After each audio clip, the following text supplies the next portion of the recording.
কিন্তু আমরা তো এদের সরাসরি চিনি না। এরা প্রতি বছর ভালো রেজাল্ট করছে এই অঞ্চলের সমস্ত স্কুলগুলো থেকে। তো এদের উদ্দেশ্যে কিছু বলার থাকে আমাদের।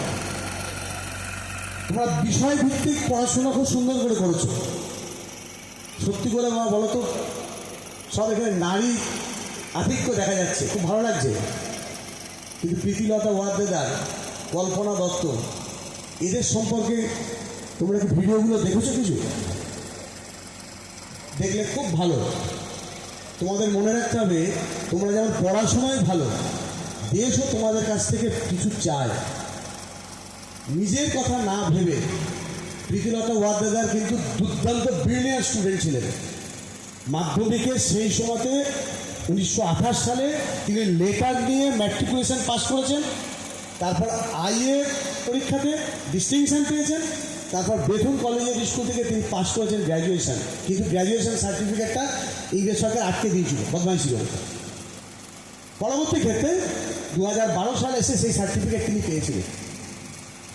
এবং একইভাবে কল্পনা দত্ত, উনি ছিলেন একটু মানে কি বলবো, অর্থনৈতিকভাবে সচ্ছল ফ্যামিলি থেকে এসেছিলেন, ব্রিলিয়ান্ট স্টুডেন্ট উনিও।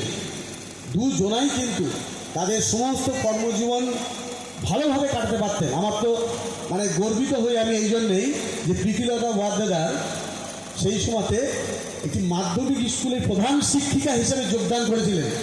কিন্তু তিনি সে কাজ কিন্তু পরিবারের জন্য বেছে নেননি। দেশ সেবায় তিনি মাস্টারদা সূর্য সেনের নেতৃত্বে ঝাঁপিয়ে পড়ে নিজের জীবন উৎসর্গ করে দিয়েছিলেন। একইভাবে কল্পনা দত্তও করেছিল। তোমাদের এটা বলার উদ্দেশ্য এটাই যে স্বাধীনতা যুদ্ধে আমাদের কাউকেই অবতীর্ণ হতে হয়নি, কিন্তু যে স্বাধীনতা আমরা পেয়েছি সেটাকে যথার্থভাবে রক্ষা করার দায়িত্ব এখন আমাদের ওপর, আমাদের পরে তোমাদের ওপর। আশা করি তোমরা সেই দায়িত্বটা পালন করবে এবং দেশ সেবায়, রাষ্ট্র সেবায় নিজেদের নিয়োজিত করে কিছু কাজ করবে। ভালো ছেলে হয়ে সঙ্গে সঙ্গে পড়াশুনো শিখে বিদেশে চলে গেলাম, আমরা অনেক পয়সা ইনকাম করলাম, এটাই কিন্তু জীবনের মোটো হওয়া উচিত নয়।